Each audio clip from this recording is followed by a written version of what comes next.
Boa noite, corujetes de plantão. Hoje nós temos uma Hora da Coruja mais virtual do que nunca. A gente vai conversar aqui dos estúdios de São Paulo, direto com o nosso amigo Rony, que tá lá na Bahia, tá tomando água de coco. A gente chamou ele, vem pra cá, Rony, conversar na Hora da Coruja. Ele falou, não vou largar minha praia pra conversar com vocês aí em São Paulo, esse mundo cheio de poluição, que nada. Tá ele via Skype lá na boa e de vez em quando ele dá uma parada, viu, gente, via Skype. Ele some, vai lá, toma uma fresca, depois ele volta. Vocês não vão estranhar, não, se ele cair no meio do programa, parar de falar e depois ele retornar, tá bom? A gente aceitou, né, Paulo? É. O que a gente pode fazer? Não, né? não é má conexão, não. É que ele sai do Skype, vai até a praia, volta, entendeu? Isso, ele volta e depois ele vem. Mas por que a gente quis chamar o Rony pro Hora da Coruja, né? Tem um porquê. O Rony, nós chamamos o Rony por uma razão fantástica. Que o Rony acabou de publicar. O Rony acabou de publicar um livro, um e-book, na verdade. Um e-book. Então, de forma que vocês podem baixar gratuitamente o novo livro do Rony. A gente passou para várias pessoas que assistem Hora da Coruja, as pessoas gostaram do livro. E a gente falou, então vamos chamar o Rony para a gente poder conversar. Mas você não falou onde o Rony é. Você falou que é da Bahia, mas o Rony é filósofo lá. Então, na verdade, vamos ver se o Rony já está aqui em conexão com a gente já consegue. Aê, Rony! Rony, essa barba, essa cara de urso aí, não parece muito coisa de baiano, não, Rony? De onde você vem, Rony? Antes da Bahia, eu venho do Ceará. E antes do Ceará, eu venho da Bahia. E antes de tudo isso, você vem de onde? Antes de tudo isso? Antes de tudo isso, eu vim do Rio Grande do Sul. Antes de tudo isso, eu vim de Goiás. Antes de tudo isso, eu vim de Minas. Puxa vida, quase que você volta para o mesmo... Quase que você faz um círculo e volta para o mesmo lugar. Fez um... Pois é, na Bahia, Bahia é a segunda vez, minha segunda passagem pela Bahia. Então é por esse motivo que o Rony fez este livro. E eu vou colocar o link para vocês aqui embaixo, inclusive, do livro, se vocês quiserem baixar na internet, ó. É ronifilosofia.wix.com/Rony.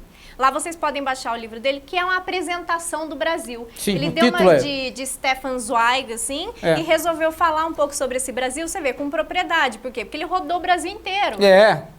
Veja só, né? Eu não sabia disso, que o Rony tinha rodado o Brasil. Morando. E o título, a apresentação do Brasil, ficou bem apropriado. A Universidade do Rony qualquer, lá onde ele está.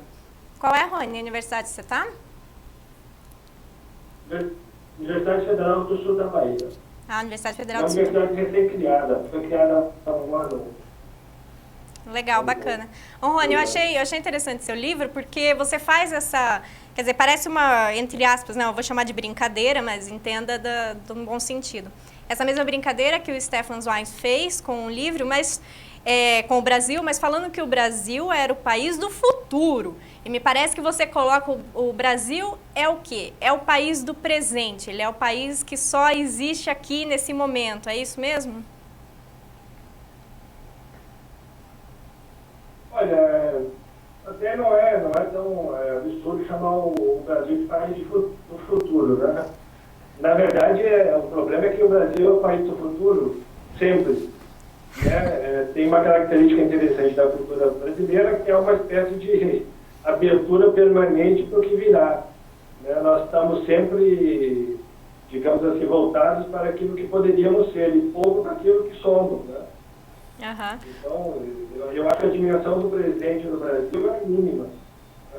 E muitos autores também dizem que a dimensão do passado, o Brasil não tem memória. Então, não vivemos nem no passado nem no presente, vivemos muito mais no futuro. Mas eu digo assim, até o futuro, nesse sentido, de que o Brasil não tem história. Isso é fato. Eu sei que com a internet a gente fica mais ainda com essa impressão, porque algumas coisas que acontecem na internet, a gente vê e fala, poxa, mas isso já aconteceu há pouquíssimo tempo atrás, será que as pessoas não têm memória, não se lembram disso, que aconteceu há tão pouco tempo, né? Mas não acho que o Brasil é o país do futuro, Rony, no sentido até que você fala no livro, de que o brasileiro ele não consegue plantar uma árvore pensando numa geração futura. Quer dizer, o Brasil é o país da exploração. O país de que o Brasil foi criado como uma colônia de exploração e não como uma colônia de e não vieram aqui para colonizar o nosso país, e de exploração continuou sendo explorado, né? Parece que o Rony, no final do livro, que me deixou mais... o Rony conclui, na conclusão do livro, na verdade, se a gente fosse pensar em termos de filosofia e não de história, de tempo filosófico, né, ele está dizendo no final do livro que o Brasil não é moderno. O brasileiro, nós não chegamos... Nós não chegamos à modernidade. Nós não chegamos na modernidade, né? E ao dizer isso, ele diz que talvez isso seja até bom, porque pelo menos não tem nada a cumprir. Nós não precisamos ser modernos dentro dos quadros da que a modernidade foi traçada. Essa é a conclusão que ele chega, né? Agora, a minha pergunta para ele, dentro disso que ele diz, é a seguinte: tem uma série de autores que fizeram a apresentação do Brasil, dizendo que o Brasil é moderno. Moderno no sentido que houve aqui uma configuração da chamada modernização conservadora. E aí eu queria ver como é que ele se posiciona, né, em relação a esses autores que falam da modernização conservadora e ele que fala de uma modernidade não alcançada.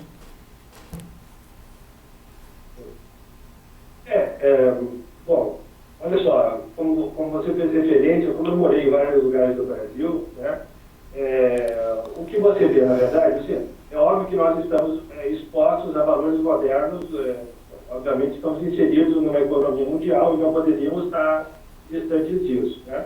E nem podemos nos afastar disso, não é possível viver no isolamento. Agora, do ponto de vista cultural, da efetividade dos valores modernos, né, se você notar, nós estamos expostos a esses valores há 500 anos.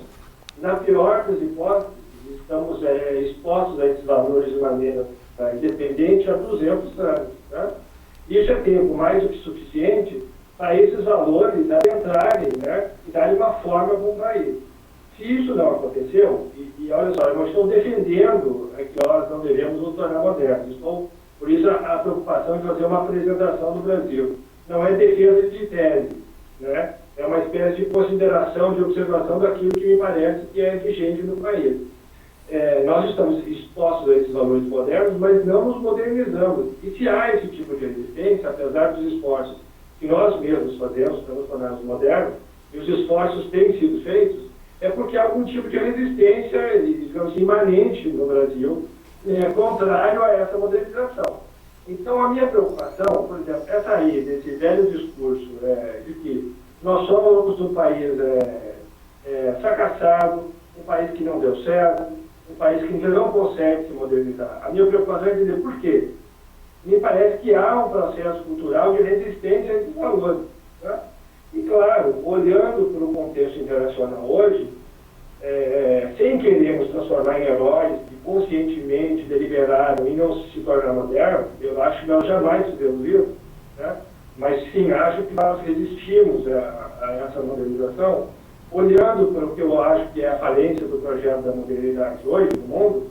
Eu estou falando da Europa, praticamente, da Europa principalmente, dos Estados Unidos em alguma medida, e estou falando em termos não de economia, mas de promessa daquilo que se espera para o ser humano. Talvez isso possa significar uma coisa boa, o fato de que algumas culturas não se modernizaram, porque pelo menos, na pior das hipóteses, nós teríamos alternativas de um futuro que não passa necessariamente pela modernidade. Tá? Claro, isso envolve uma discussão longa sobre o que da modernidade não funcionou, enfim, o que funciona. Tá? Agora, de qualquer maneira, eu acho que sim, o Brasil não é um país, não se tornou um país moderno. Entende? Não sei. Eu posso dar milhares de exemplos práticos disso. Né? Desde o mundo da universidade, né? Vou dar um exemplo que eu dei no livro, né?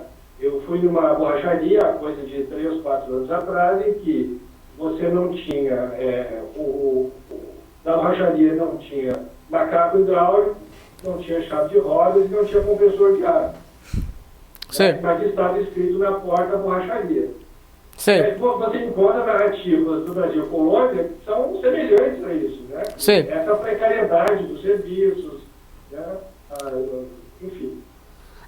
Agora, mas eu estou pensando assim, Eu acredito que quando você falou no final do livro, acredito não, quer dizer, o livro carrega para este final, então não me parece que o fator tecnológico e econômico seja a grande questão, né? Me parece que a questão de moderno ou não moderno, no livro, está para a questão de valores, e como você mesmo disse agora, né, daquilo que a gente espera do ser humano. Então, portanto, é uma modernidade filosófica. Eu acho que ele fala como autonomia do sujeito, né? Então, sentido, né? então se é uma modernidade filosófica, e se a modernidade filosófica que você está dizendo tem a ver com a autonomia do sujeito, né, aí a gente precisaria esmiuçar mais o que você espera da autonomia do sujeito no Brasil, né? Qual é o termo de comparação? Né? Porque o problema da filosofia social é sempre esse, né? Ela trabalha num nível teórico, mas ela, como é filosofia social, ela é obrigada de vez em quando a vir para o empírico para fazer o termo de comparação. Sim. Né? E aí é que eu não sei como é que você faria esse termo de comparação, né? Porque com a tecnologia é fácil, né? Do borracheiro, né? Sim. Olha só, mas essas duas coisas estão muito ligadas, né? Olha só, se você pega, digamos assim, o projeto moderno do sujeito, esse que você está chamando de autonomia individual, né? A gente inevitavelmente vai ter que dizer o seguinte, olha, eu digo isso no livro, né? A noção de sujeito envolve reconhecer que há uma cisão interna. Por exemplo, há um reconhecimento de que o homem não é como ele deveria ser. Bom, aí obviamente você tem uma tentativa de reparar essas deficiências que nós reconhecemos como originais a partir da modernidade, né? Se você considera que o homem é mau por natureza, nós vamos tentar remediar o mal. Se ele é bom por natureza, vamos tentar preservar a bondade, etc. Você sempre tem um projeto ligado a esse reconhecimento de que o homem não é como deveria ser, e, portanto, algo que se lança no futuro. Aí faz sentido, por exemplo, falar em história, né? Porque tem alguma coisa em jogo na história. Há um processo de conquista do sujeito, né, por ele mesmo. Então, o homem se faz a si mesmo. Isso está ligado à ideia moderna. Né? Sim. Você não tem isso no Brasil, né? Você não tem sujeitos envolvidos. Oi? Não, sim, estou concordando. Você não tem, você não percebe que há no brasileiro um projeto em jogo, né? Até eventualmente você tem algumas ideias que aparecem como projetos, mas elas não se tornam efetivas, elas não controlam o voluntário. Então você não tem essa experiência de cisão interior, né? Na verdade, essa ideia de que o brasileiro é feliz não é brincadeira, o brasileiro é feliz como está. E é feliz porque não percebe uma cisão interna dentro de si mesmo. Então, o brasileiro não é insatisfeito consigo mesmo. Né? Claro, isso lido do ponto de vista moderno significa preguiça, né? Significa falta de determinação da vontade, incapacidade de execução de projetos. Mas por que executar um projeto? Por que buscar superar dificuldades que você não reconhece que elas existem? Né? Se eu estou satisfeito, eu não preciso me empenhar em direção nenhuma. Então, essa é a diferença, por exemplo, que eu faço o sujeito moderno do que eu chamo de indivíduo brasileiro. Né? O indivíduo brasileiro está feliz, ele está satisfeito consigo mesmo. Então, não há uma história, efetivamente falando, não há um projeto a ser realizado ao longo prazo. Você não nota, por exemplo, esse esforço moderno de dar à minha vida uma direção única, né? De ir unificando a minha existência de tal maneira que eu me torne alguém que eu escolhi ser, porque eu já vivo tudo aquilo que eu desejaria ser. Essa, para mim, é a concepção marcante da vida do brasileiro. Claro, isso exclui uma coisa fundamental da modernidade, que é a noção de história. Né? Por isso que eu estava dizendo agora há pouco, né? Que, na verdade, nós não temos passado. Por que não temos passado? Porque não consideramos que estamos presos, né, por nenhuma determinação anterior. Né? Nós estamos sempre na juventude, estamos sempre na adolescência, né? O futuro é que nos aguarda. É aquilo que nós vamos nos tornar.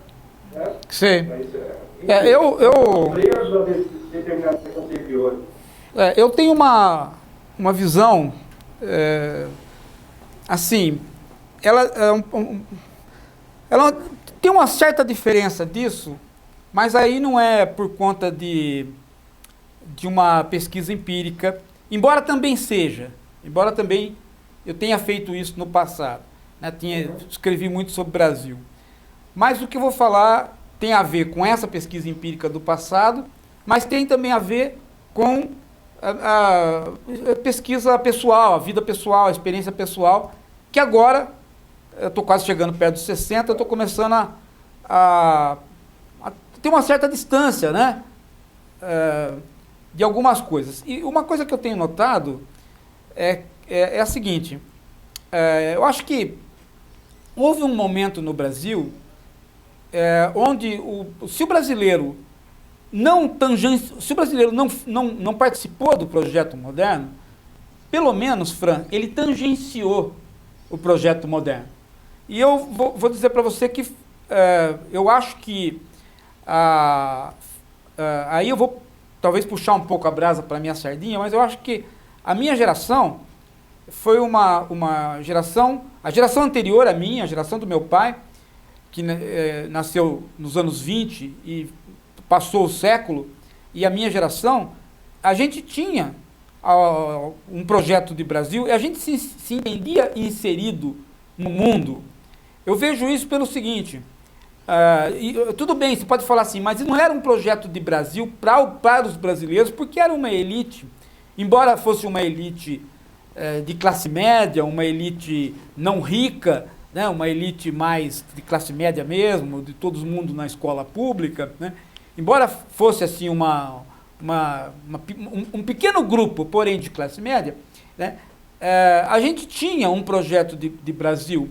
Isso fica mais ou menos claro, Rony, assim, eu não sei no seu caso, mas, por exemplo, no meu caso, e esse caso meu é representativo do período, se eu pegar a foto da minha classe de escola, do 4º ano primário, ou do 2º ano primário, ou do 1º, você vai encontrar as mesmas pessoas na mesma escola, e você vai encontrar elas hoje, todas elas bem-sucedidas como profissionais que elas queriam ser naquele momento. Então você pergunta assim, eu me lembro que nós no 1º ano, 2º ano de ginásio, portanto 7ª, 8ª série hoje, né? A gente já tinha mais ou menos uma noção do que iríamos fazer na universidade ou na vida, né? Não era uma profissão, mas era uma noção. As pessoas sabiam mais ou menos o que iriam fazer. E elas tinham um projeto do que fazer junto com o Brasil. Assim, o que o Brasil oferecia era o que a gente ia fazer, e aquilo tinha a ver com o desenvolvimento do país. A gente sentia isso, né? E depois, assim, como professor, eu senti isso ir diminuindo, até chegar nos dias de hoje, onde eu passei os últimos 3 anos, 4 anos na Universidade Federal, onde isso estava completamente, desapareceu completamente, as pessoas Paulo, você sabe um não dado tinham mais essa ligação com o país. Eu achei um dado interessante que o Rony coloca no livro, de que, além de nós termos um pequeno grupo de brasileiros que conseguem ir para a universidade, porque ainda é pequena, é uma pequena elite ainda que consegue fazer um curso universitário, dentro dessas pessoas que se formam na universidade, só 60% delas vão exercer aquilo para o qual elas se formaram. Então, me parece que o projeto brasileiro está, né, Rony? Eu não sei se esse seria um bom exemplo, mas parece que está se esvaindo esse projeto brasileiro. Não, eu não estou dizendo que na foto todo mundo fez universidade e está exercendo a profissão. Muita gente fez universidade e voltou a fazer aquilo que o pai fazia. Mas o que o pai fazia também estava inserido em um projeto. Não era uma coisa aleatória. Não era uma coisa... Entendeu? Mas é interessante que eu não sei do meu médico hoje é o meu colega de classe. Entendeu? Aham. Olha só, talvez possa esclarecer alguma coisa com relação a isso. Na verdade, olha só, obviamente eu estou falando, Paulo, de questões genéricas, né, por exemplo. Eu sei que há lugares do Brasil que, em termos digamos assim, de predomínio de valores modernos, a gente pode ser comparado a alguns lugares da Europa, por exemplo, em Entendeu? É claro que aí você tem que trabalhar com uma certa generalização para falar do Brasil como um todo. Agora, o que é curioso é o seguinte, não faltam projetos, eu acho que não faltam projetos no Brasil. O problema, na verdade, é que você não tem essa, digamos assim, essa vontade determinada, essa vontade que é capaz de conquistar o mundo exterior, o mundo da história, o mundo empírico, e transformar a ideia em questões práticas. Né? Isso é típico do brasileiro, por exemplo, a nossa velha relação com a legislação. Né? Desde o tempo da colônia, desde o tempo do Império, né, há essa percepção de que nós, em geral, publicamos uma lei para que as outras leis sejam cumpridas. Né? De que nós fazemos uma tentativa sempre de resolver os problemas, não, por exemplo, por mudanças efetivas na realidade. Nós preferimos sempre mudar a legislação. Vou dar um exemplo para vocês que, para mim, é clássico. Né? O governo Fernando Henrique Cardoso, né? Um intelectual conhecido de esquerda, né? Que atuou na luta pela democratização do país, baixa um decreto transformando o Estado brasileiro em dono dos corpos dos seus cidadãos. É um decreto relativo ao processo de doação de órgãos. Né? Para resolver o problema de doação de órgãos, o Fernando Henrique criou uma lei que dizia o seguinte: todos se tornavam automaticamente doadores de órgãos, a menos que manifestassem explicitamente vontade de não serem doadores de órgãos. Ou seja, na prática, o Brasil estava fazendo alguma coisa que nem a União Soviética, nos piores anos do Stalin, conseguiu fazer. Ou seja, ela se apoderou do corpo de todas as pessoas, né? E só os devolvia caso eles se manifestassem explicitamente pretendendo ser donos novamente dos seus corpos. Quer dizer, um tipo de solução que, obviamente, se mostrou inviável na prática. Né? Não resolveu nada, caiu o número de doações de órgãos, até porque as pessoas que lidam com isso, né, as equipes médicas, se negavam a fazer transplantes, a fazer retirada de órgãos nessas condições. Mas veja só, nós estamos falando de uma pessoa que militou na esquerda brasileira, né, que tem alguma noção de valores universais, de democracia e respeito aos direitos dos cidadãos. Entretanto, a cultura brasileira é muito poderosa nesse sentido. Né? Você tenta sempre resolver um problema prático mudando a legislação. Enfim, você tem vários exemplos disso. Então, a questão não é falta de projeto, é que os projetos, às vezes, são mirabolantes, ou eles não têm ligação com o mundo prático. Né?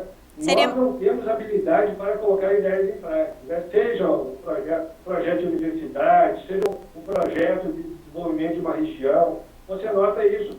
Há projetos belíssimos no Brasil. Né?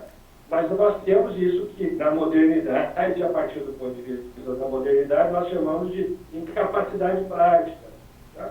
Então, eu imagino que sim, o seu grupo de colegas e tal pode ter realizado esse projeto, pode ter tido esse projeto. Mas isso não é um indício, assim, acho significativo do Brasil. O que você vê mais são projetos interessantes, até viáveis, mas que não conseguem se tornar práticos. Né? A nossa tentativa é sempre bolar um projeto melhor. Né? Depois do projeto não vem a execução, vem o projeto melhor. Né?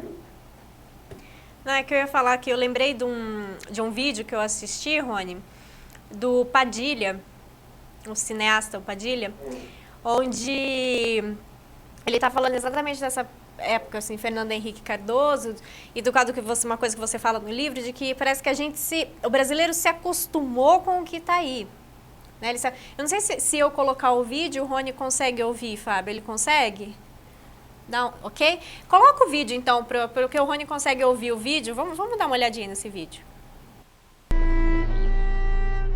O Brasil, você vai me perguntar o que eu acho? Eu vou te dizer, o Brasil perdeu a sensibilidade para o absurdo. As pessoas, para assaltar uma bicicleta, esfaqueiam o cara que está andando de bicicleta na lagoa. Como se, vamos fazer um paralelo, como se a gente estivesse no Central Park, né, em Nova York, e as pessoas que estão andando no Central Park de bicicleta fossem esfaqueadas. Sabe o que ia acontecer? Ia fechar Nova York. Ia fechar o Central Park. Ia ter 500 policiais. Não ia acontecer. Por quê? Porque o sujeito que está em Nova York consegue ver o absurdo. A gente não consegue mais ver o absurdo.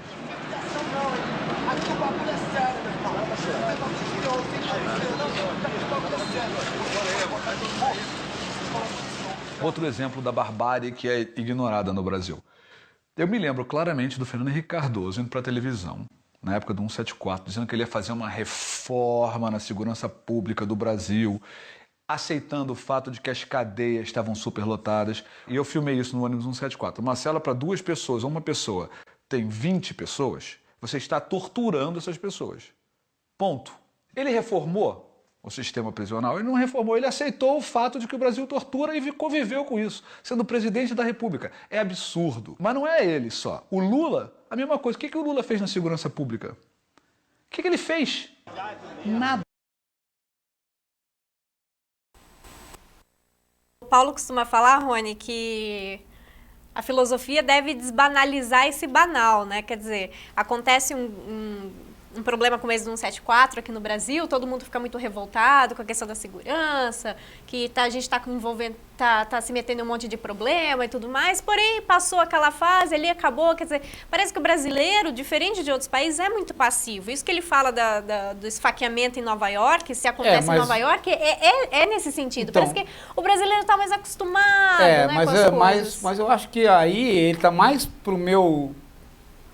O Padilha está mais pensando, pelo menos o que eu entendi, ele está mais voltado para o que eu falei do que para outra coisa. Porque não é uma questão linear, né? O brasileiro perdeu uma coisa que ele tinha. Então, a sensação que eu tenho é que nós tínhamos um projeto de país que nós não delineávamos muito bem o que era, mas a juventude, as crianças, as populações estavam engajadas no ser brasileiro. Foi nesse sentido que eu falei. Eu não dei um exemplo regional. Certo. Eu dei um exemplo que pode servir para qualquer elite da escola pública de qualquer capital do Brasil naquele período. Ou seja, se você pegar, você vai ver que isso se generalizou. Ou seja, você é brasileiro, você vai fazer uma coisa e essa coisa está ligada a um projeto maior que é o projeto do país. Ainda que você não saiba direito qual é o projeto do país. É isso que se perdeu. Bom, ou talvez... E no se perder isso, se perdeu também umas outras coisas, e aí entra o Padilha dizendo, se perdeu o quê? A capacidade de entender o absurdo. Não é que não tinha, tinha. Você acha que tinha? Então, porque eu acho que talvez não. Talvez, Paulo, você tenha vivido numa fase... Pode falar, Rony. Eu acho assim, não sei se perdemos ou não. Talvez o que tenha acontecido é o seguinte, né? Até com a democratização, a hegemonia, digamos assim, dos valores de uma elite que pretendia modernizar o Brasil, que talvez tivessem, de fato, um projeto capaz de fazer isso, ele se perdeu porque, enfim, os valores também oscilam, né? Eles não são permanentes, nem exercem uma força constante sobre todas as pessoas da mesma forma. Agora, sim, eu não acho que, por exemplo, a questão de... essa coisa de conviver com o absurdo, né? O brasileiro está habituado a conviver com o absurdo porque não vive um mundo estável, um mundo regrado por leis objetivas, né? O brasileiro vive um mundo mágico, entende? As soluções que nós esperamos são mágicas, né? Olha a situação política do Brasil hoje, né? Eu entendo que há quase uma demanda por uma solução mágica. Nós estamos, digamos assim, o material já está dando sinais de fadiga do jogo democrático, né? Essa coisa de o brasileiro não tem muita paciência para esse jogo de perde e ganha lento, gradual, de conquista de espaço, de terreno pela lei, o amadurecimento gradual das instituições. A maioria da população quer soluções imediatas, mágicas de preferência. Então, você vê as pessoas insatisfeitas com o governo federal que acabaram de eleger há 6 meses atrás. Né? Insatisfeitos não, né? Mais do que isso, né? Então, quer dizer, nós temos essa expectativa hoje. Eu não sei se nós tivemos uma expectativa diferente. Acho eu que o que predomina hoje é mais essa noção de pensamento mágico, né? Essa crença de que nós vamos alcançar o paraíso rapidamente, né? Soluções messiânicas.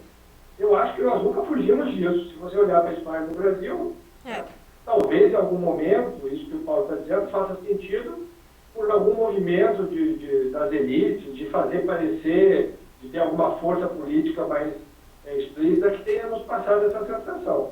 Se você abre um pouco a perspectiva e olha longamente para a história do Brasil, você percebe que o que prepondera é a expectativa de soluções mágicas. Portanto, o absurdo é a lógica de todos os dias. Nada é absurdo aqui no Brasil. Nada é absurdo. Se você pensar bem, né? Nada é absurdo. Eventualmente as pessoas ficam indignadas, né? Mas ficam indignadas porque são atingidas diretamente, né? Porque a mídia mobiliza muitas pessoas. E isso é passageiro, né? Isso é passado. E o passado no Brasil não é preservado, né? Para o bem e para o mal. Eu acho que nós temos mesmo essa política e essa constante do absurdo, desde a época do Brasil colonização, e eu vejo que muito disso, Paulo, é culpa da colonização portuguesa. Não, eu tenho uma experiência diferente. Por exemplo, 174 é uma coisa que não acontecia no Rio, não acontecia em São Paulo. Era um absurdo. Entendeu? Eu tenho experiência em São Paulo onde você tinha os absurdos. Algumas coisas eram absurdas. E que deixaram de ser absurdas. Por isso que se notou que é absurdo. E por isso que tem um filme. Você vê os filmes que representaram o Brasil dos anos 50, 40, você tem situações onde o bandido é outro, o crime é outro, não tem o absurdo do Padilha. É isso que o Padilha está falando. Entendeu? O absurdo que é o cara, né, ter numa penitenciária 20 pessoas. Isso não existia no Brasil. Certo, não existia no Brasil nessa época. É por isso que eu acho que essa época do qual você fala é uma época típica de um fruto de uma nova colonização que veio para o Brasil.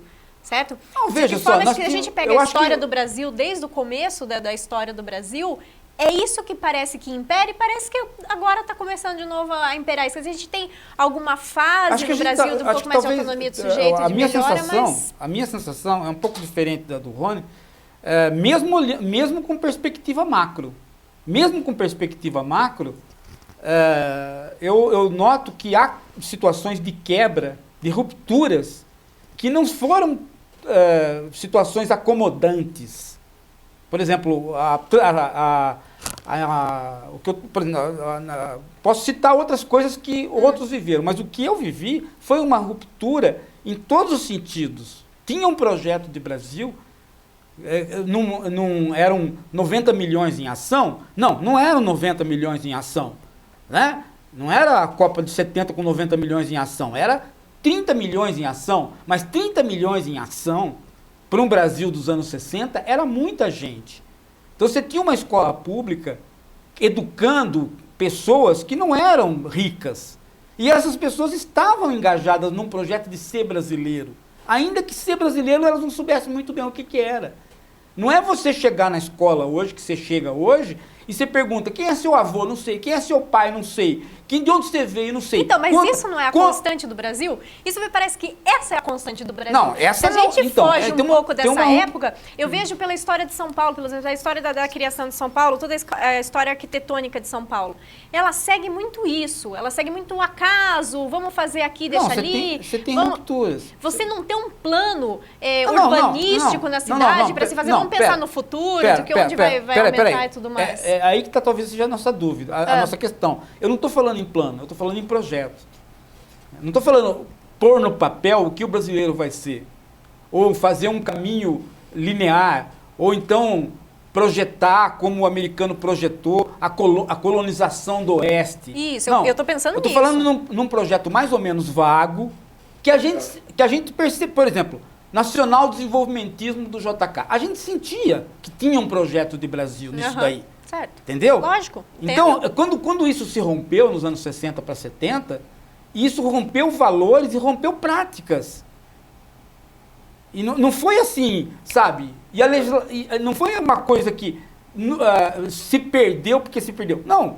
Teve um movimento que foi mais do que um movimento de resistência, foi um movimento de intervenção no sentido contrário ao que o projeto ia andando. E isso a gente assistiu nos anos 60. Né? Depois, quando você entra aí, né? Então você tem situações onde há um corte. Né? Eu passei por um. Certo. Né? Eu acho que quem viveu o Império para a República passou por outro. Olha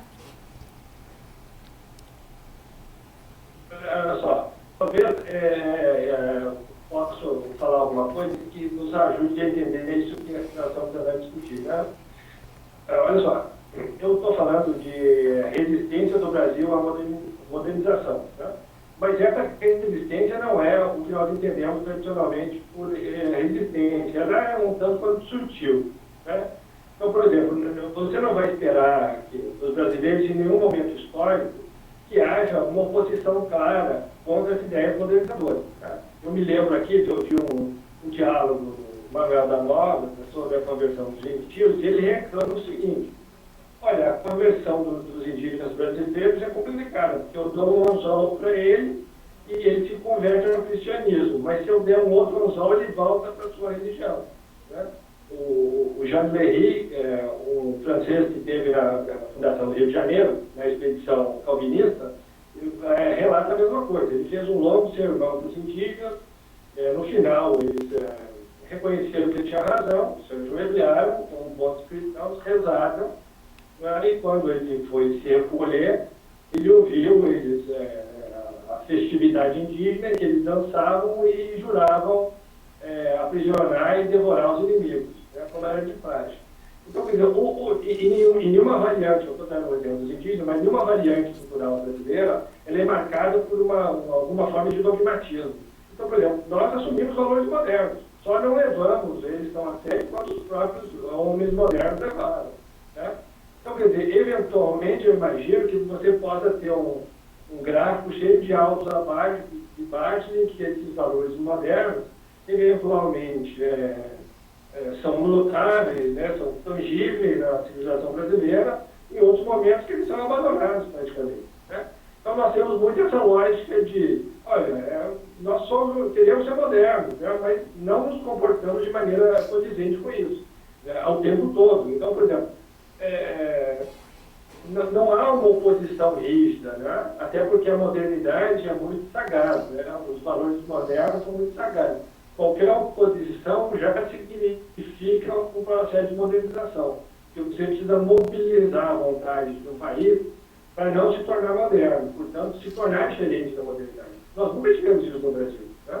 O que nós temos é uma assimilação, digamos assim, você pode usar o termo, uma assimilação mulata da modernidade, uma assimilação flexível da modernidade, né? Uma assimilação brasileira da modernidade, que não é séria como é a modernidade de fato. Né? Não é séria como a modernidade calvinista, né? Nunca tivemos esse rigor, esse dogmatismo no trato com valores.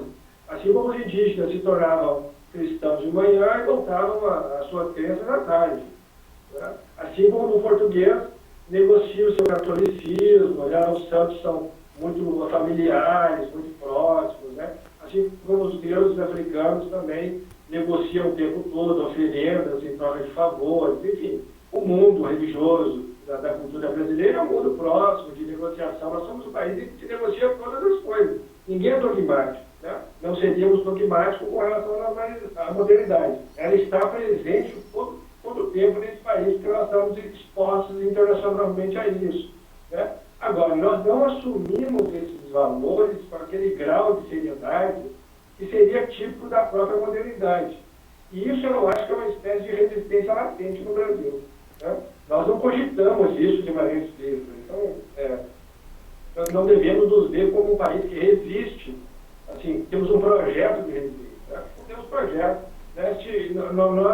O Levi estou dando aula em São Paulo em 1940, na década de 40, 45, 46, já reconhece isso, né? Os estudantes paulistas, eles se interessavam pelo conhecimento como se interessavam pela última moda do pensamento. Esse era o interesse. Né? O conhecimento não se aprofundava na individualidade dessas pessoas, elas não deixavam de ser o que eram. Ele dizia que elas não tinham um genuíno interesse pelo conhecimento, na visão dele. Né? Então, quer dizer, essa relação com o conhecimento, com valores religiosos, inclusive, né, nós temos, está marcado na cultura brasileira. Isso não exclui a presença dos valores modernos. Então, eu imagino que, eventualmente, esses valores podem fazer mais força. Então, é isso que o Paulo nota, talvez, da geração dele, que tenha, talvez, levado isso mais a sério. Agora, eu acho que o Rony está querendo... Repito, né? É óbvio, me parece óbvio, olhando para a história do Brasil, que esses valores não conseguem se aprofundar na cultura brasileira. Né?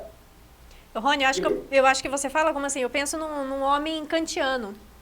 Esse é um homem moderno, por excelência, né? E o brasileiro, ele jamais ele se aproxima desse homem kantiano. Eu não sei, eu tenho uma sensação que às vezes a gente lê a história dos outros povos com filosofia e lê a nossa história com história. Acho que a gente às vezes faz isso. Às vezes a gente idealiza os Estados Unidos, a Europa, como se eles fossem contados pelos manuais de filosofia que eles produziram. E depois a gente leu, nós, porque nós não produzimos muita filosofia para vender, a gente produz muita filosofia interna, mas não vende, então a gente também não compra. Então nós temos uma leitura mais nossa de historiador. Então a gente lê muito a nossa história pelos historiadores e mais a história dos outros pela história das ideias. Então a gente fica com a sensação de que os alemães são seríssimos. Mas se você lê o Nietzsche, você vai ver que ele faz as mesmas críticas que nós fazemos aos nossos estudantes. Ele até tem uma frase muito interessante que fala assim, que o filósofo de hoje em dia, ele não tem doutrina, ele tem história, ele dá aula de história da filosofia porque ele não tem nenhuma filosofia. Ora, não é esta crítica que se faz hoje na USP, em qualquer lugar, que a gente não tem professor filósofo, a gente tem só professor de história. O Nietzsche fazia isso para a Europa da época dele, né? Os professores americanos pragmatistas, todos eles eram teólogos, eram pastores. E a gente às vezes faz uma crítica de que a filosofia estava imiscuída com a religião. Eu não sei, eu tenho a impressão de que, tirando a baixa escolaridade nossa, que é recente, é de 40 anos para cá, 30 anos para cá, tirando isso, eu acho que não tem tanta diferença assim dos outros países. Tanto é que economicamente a gente chegou no patamar que chegou. Não somos uma economia ruim. O Brasil não. Você sai para o exterior, você não vê tanta diferença de São Paulo para as outras capitais ou da Universidade Brasileira para as outras, né? É uma coisa assim, a diferença é recente. É nesses últimos 30 anos que a coisa andou muito mal, a ponto da gente sair do patamar que a gente não era... Pô, por exemplo... Não, depende, a gente não era, Paulo, aí eu penso, o professor brasileiro não tinha uma distância tão grande salarial como ele tem hoje com relação aos professores da América do Sul. Isso é uma questão de 30 anos para cá. Mas será que você não está falando justamente de um período de 50, no máximo 100 anos, onde o Brasil teve essa perspectiva de melhor, mas se a gente pegar o anterior a isso, eu não consigo ver isso anteriormente a essa época de desenvolvimento do país? Não, eu estou dizendo assim, há certas rupturas no Brasil, né, que elas são rupturas que elas não foram negociadas. Não houve negociação. Houve, de fato, uma ruptura decisiva, armada, contra certos projetos. Por exemplo, o Rony fala, tudo negocia. Negocia como? Se nós estamos aí há 60 anos tentando fazer reforma agrária e não faz, mesmo o governo pagando para os fazendeiros, não faz. Não tem a negociação. Que negociação? A negociação é uma negociação, parece que sai negociação, mas não sai negociação. Qual a negociação que nós temos? Para poder dar uma bolsa à família. Mas você não conclui, você não resolve o problema. Você está vendo? Você está dizendo, a negociação acontece. Há quanto tempo nós devemos falar em reforma agrária? Ela não acontece. Há mecanismos de toda ordem para impedir, né? Inclusive com a colaboração dos grandes proprietários de terra, que gostam, inclusive, de vender suas terras caras para o governo, que faz a reforma agrária que não funciona, que não tem estrada, não tem resistência térmica, etc. Você faz um jogo de cena enorme, mas você não resolve o problema.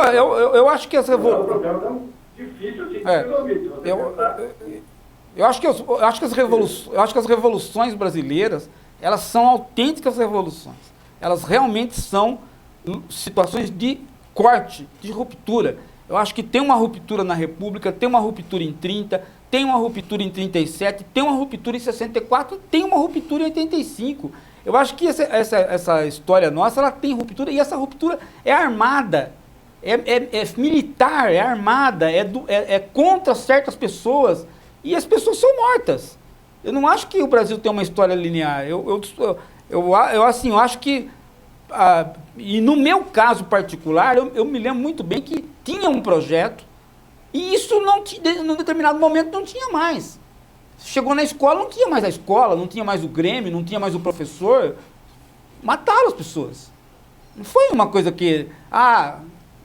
né? Tinha um projeto de Brasil e as coisas se perderam porque elas foram perdidas. As pessoas puseram a perder. Né? Mas, Paulo, olha só. Por exemplo, a República, alguns autores chamam a Declaração da República de um desfile militar que a população assistiu. Mas eu acho que essa história da... Eu acho... eu acho essa historiografia, eu acho que ela é completamente furada. Né? Ela é inventada, essa historiografia. É a mesma coisa que você querer dizer... Outro dado importante. É a mesma coisa que você querer dizer que em 1939 o Getúlio tomou posse sem resistência. Não foi verdade. Ele tomou posse, pôs uma ditadura do Estado Novo e ele pôs todo mundo na cadeia. Ele pôs todo mundo na cadeia. Ele pôs comunistas e integralistas na cadeia. Depois ele pôs até os amigos na cadeia.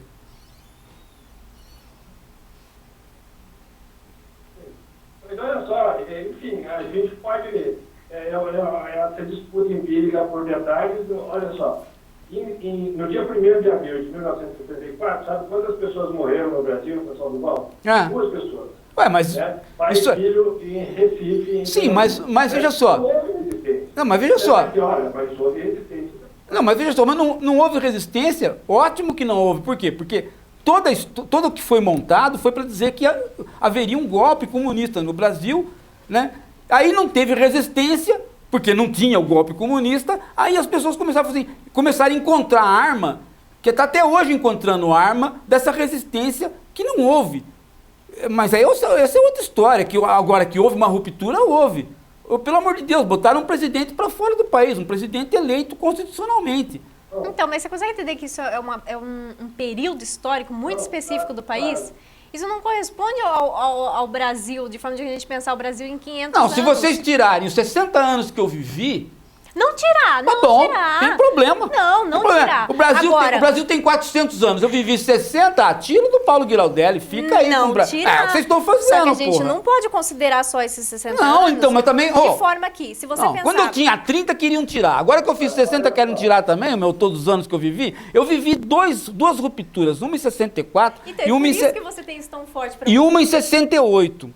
As duas foram suficientes para mudar toda a história do Brasil, toda. Mudar, inclusive, a nossa legislação educacional. Eu comecei numa escola, terminei noutra.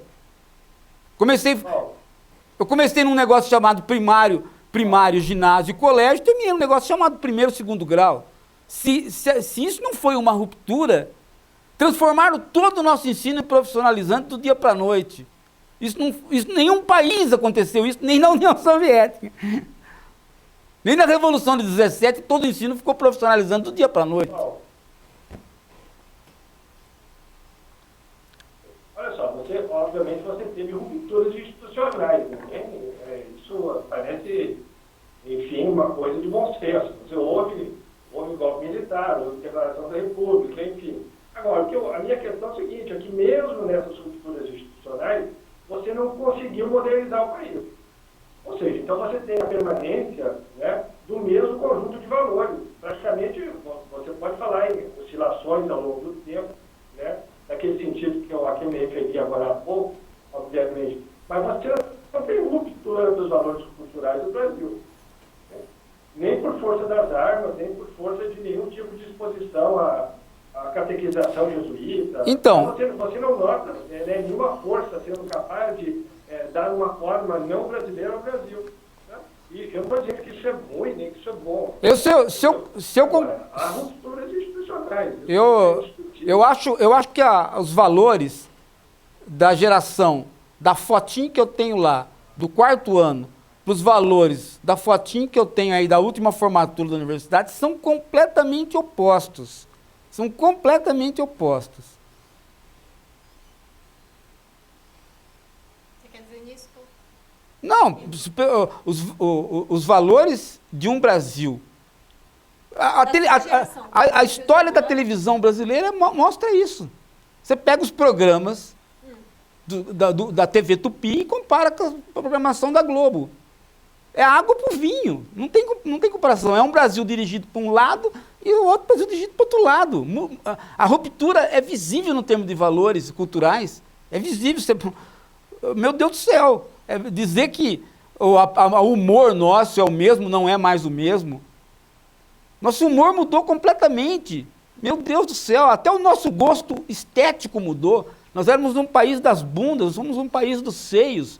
Nós nos americanizamos em algumas coisas e não nos americanizamos em outra. Nós estamos tendo...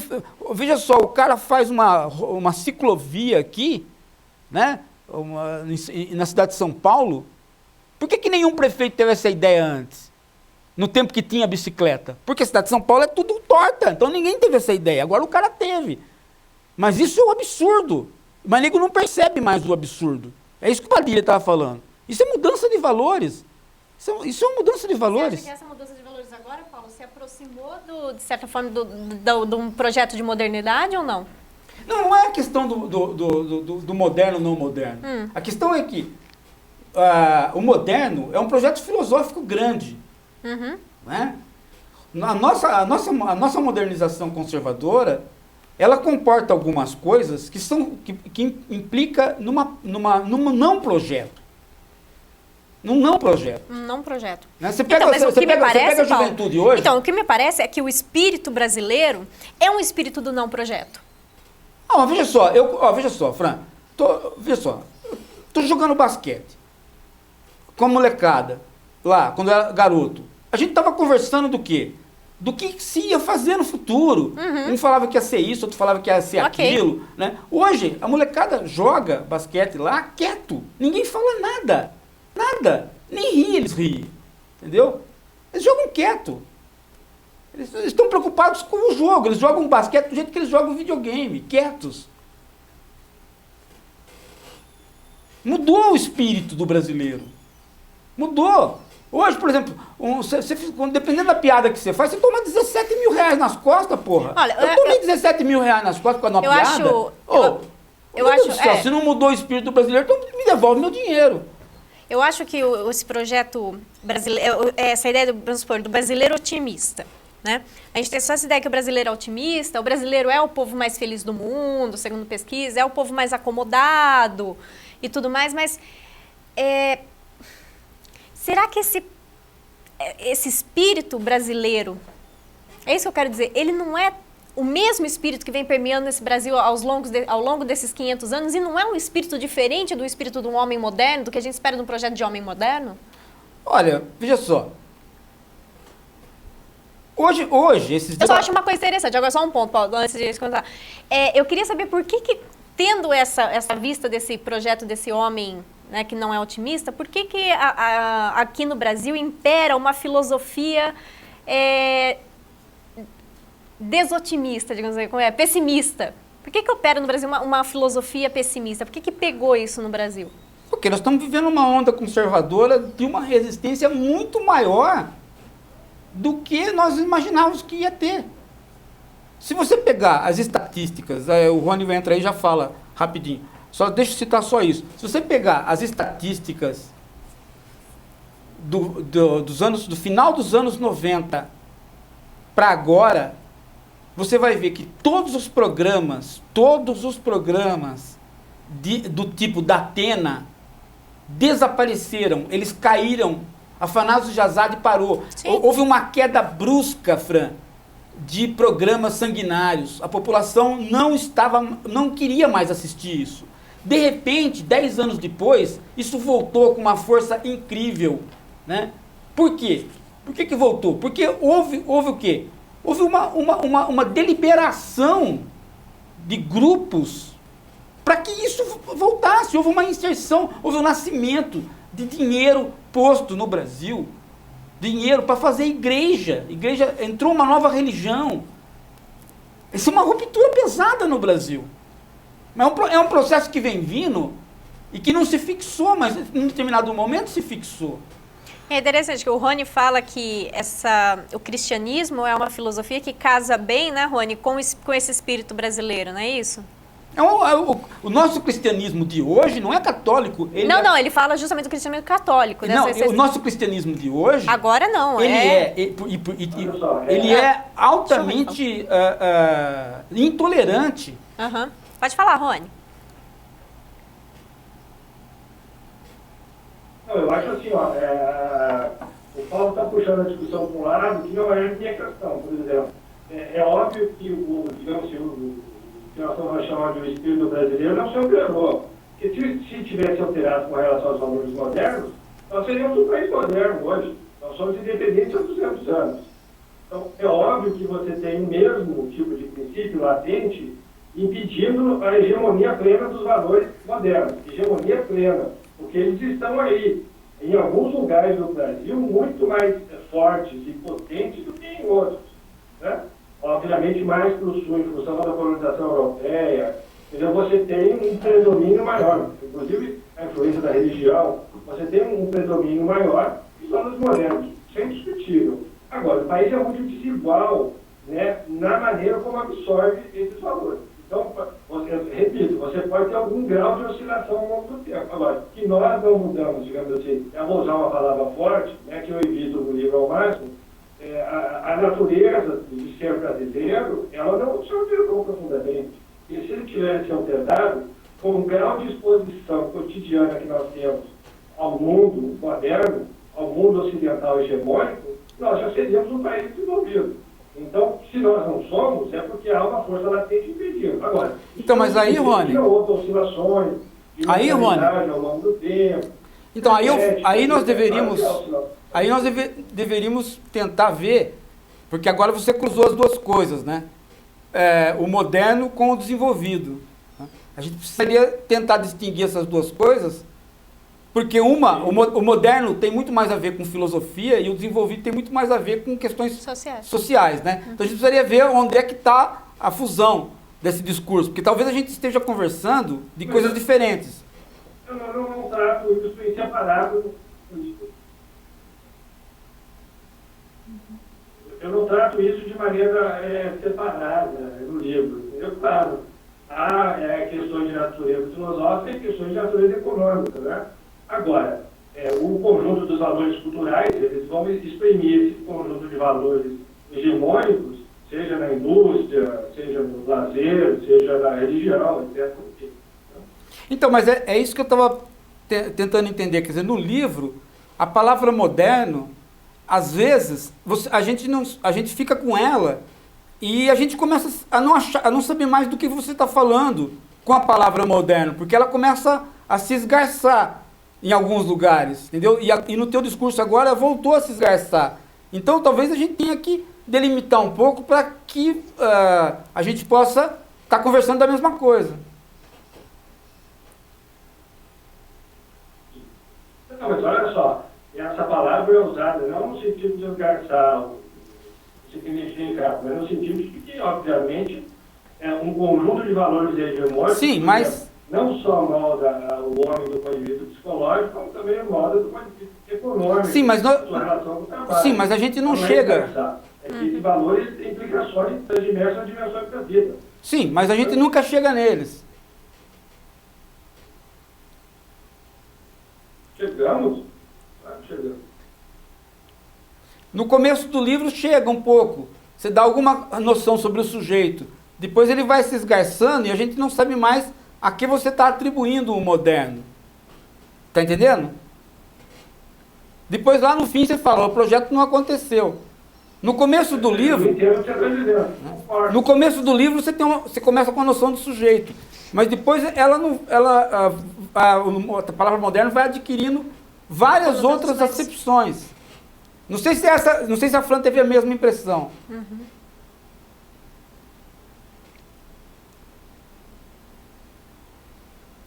Bom, eu não tive essa impressão, né? Não, então, por isso que a gente estava...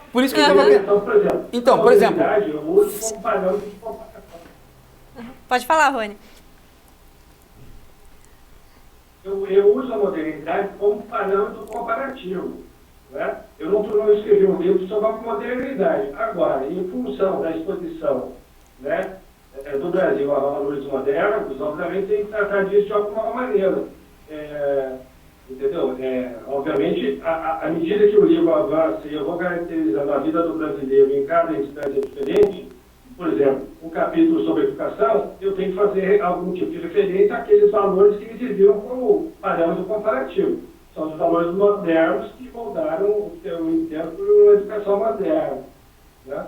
Depois, quando eu falo de tecnologia lúdica, que eu acho que é aquilo que caracteriza o Brasil, eu preciso fazer referência à noção de tecnologia ocidental, que é uma noção moderna, entendeu? Então, quer dizer, o conceito de modernidade aparece de acordo com a sua incorporação em várias dimensões da vida, né? Ele não é eu não entendo a filosofia como um conjunto de valores que paira no céu e aqui na Terra nós fazemos outras coisas, né? Isso espelha, pelo menos do ponto de vista na análise que eu faço, a modernidade, obviamente, ela mudou o pensamento filosófico e ela mudou um tipo de atividade econômica. Para quem mudou um conjunto de valores que mudam a psique política. Então, mas para quem não... Vamos pegar uma pessoa que não leu. Só não concordo com o termo de que vai se traiando, vai se manifestando em várias instâncias da vida. Vou só aproveitar esse gancho, Paulo, e falar, para quem não leu, vou pedir para o Fábio colocar de novo o link. O Ivan Lázaro, ele pede para a gente pôr o link de novo do livro para poder baixar gratuitamente. Para que a conversa não fique muito fechada entre nós três, quando você foi dar um exemplo do moderno, você recorreu à tecnologia. Então, talvez seja interessante você recorrer a um exemplo de valores culturais que você qualifica a modernidade para que a gente possa conversar mais abertamente. Porque na hora que você foi dar o exemplo, você deu o exemplo da tecnologia. Esse foi preciso. Depois você não deu mais nenhum outro exemplo do moderno quanto ao campo cultural e quanto ao campo espiritual, né? Ficou implícito essa coisa entre nós aqui, né? Se você fosse dar um exemplo, você daria qual? Paralelo a esse que você deu da tecnologia. Sei, eu acabei de falar sobre educação. Sim, mas... Olha só, se você considera... Oi? Não, sim, mas é que o exemplo da borracharia foi muito... Você entrou na borracharia, né? Agora, você poderia entrar na igreja, entrar na escola. Porque você entrou na borracharia, ficou muito marcado isso. Sim. Ok, vamos falar de educação. Olha só, eu vou tirar um exemplo, então, bastante contemporâneo. A universidade onde eu trabalho foi criada há 2 anos atrás, né? Essa universidade tem um projeto, e nesse projeto há uma grande preocupação com transformar a educação em alguma coisa que seja significativa para a vida do estudante. Entendeu? Inclusive, o estudante assina um termo de compromisso com o processo educativo quando ingressa nessa universidade, né? Olha, por que nós no Brasil reconhecemos que isso é tão importante e entendemos que essa é uma grande lacuna? Porque o brasileiro, em geral, não se relaciona com a educação como um processo de autoaperfeiçoamento. E isso, essa ideia de que na educação nós estamos realizando um processo de autoaperfeiçoamento, portanto, que é um processo interior. A palavra moderna que designa isso é formação, né? Então nós estamos num processo de formação, nós estamos nos transformando. Essa é a perspectiva moderna com relação à educação. É isso que transformou, né, o processo educacional num processo intencional. Nós queremos, por exemplo, formar um cidadão crítico, né? Essa ideia de que nós podemos, então, ingressar no processo de formação é tipicamente moderno. Nós estamos nos aperfeiçoando. Como no Brasil nós temos sérias dificuldades para assumir que a educação é um processo de autotransformação, que nós estamos envolvidos num projeto genuíno, subjetivo genuíno, que você precisa mudar quem você é para ser uma pessoa educada, a universidade onde eu trabalho tenta remediar esse problema, essa falta de conexão, de envolvimento. E olha só, o Léo Strauss, naquela referência que eu fiz agora há pouco, já entendia que os alunos brasileiros não tinham, os alunos universitários da USP, na década de 40, né? A minha universidade tenta remediar isso, tentando fazer com que o aluno assuma isso como uma característica essencial da educação. Mas veja só, isso é moderno, assumir que o sujeito não é como deveria ser, ele está num processo de autoaperfeiçoamento, para mim, faz parte do projeto da modernidade. Sim. Né? Sim. E isso nós crescemos no Brasil. Sim. Nós não encaramos a educação Então veja. Agora, Então veja. De novo, obviamente, alguns segmentos populacionais, em alguns momentos, podem ter exigido a educação assim, mas isso não é hegemônico no Brasil. Você veja. Então, esse exemplo seu é bom porque ele casa com aquilo que você falou da solução artificial pela lei. Então, como eu não sei o que é uma ideia de educação para que eu me transforme, então a universidade faz eu assinar um termo de compromisso ridículo, né? Se torna ridículo, que é a mudança artificial, né? Então, tudo bem, entendo perfeitamente isso, né? Então, o exemplo fica claro, porque agora você está... Você que está dizendo isso, não sou eu. Não, você que acabou de dizer. Mas foi você que chegou a essa conclusão. Não, veja só. Você que concluiu isso. Não, veja só. Se você não concluiu isso, se não é ridículo para você, então teu argumento cai por terra. Entendeu? É que ele está querendo tirar a barba dele fora. Eu digo isso no livro, estou dizendo agora como... Não, veja só. Se não for ridículo para você, isso que a universidade... Você está dizendo no livro, não digo isso. Oi? Não, estou dizendo, se isso não for ridículo, teu argumento cai por terra. Uhum. Entendeu? Não, mas eu digo que isso não existe. Eu estou brincando agora, atribuindo a você uma coisa que, obviamente, com a qual concordo. Menino, deixa eu falar uma coisa. Ó, porque, veja, a maneira como... Você está se comprometendo. Não, veja só. Não estou te comprometendo. Você está literalmente demitido. Porque existe... agora eu vou mostrar para você onde é que vem a ruptura. Agora eu vou mostrar para você onde é que vem a ruptura que você não está vendo. Porque é estadual. Né? Eu sei que você vai falar e não é... Não, na federal tem a mesma lei. Tem a mesma lei. Você é proibido de denegrir o serviço público. Então, se o teu reitor quiser hoje mandar você embora agora, ele te manda. Sabe por quê? Porque você denegriu o serviço público falando que a universidade é ridícula. Entendeu? É por isso que ele falou que foi o Paulo que falou. Essa lei, ela veio em 69. E ela permanece até hoje na legislação do país. Uhum.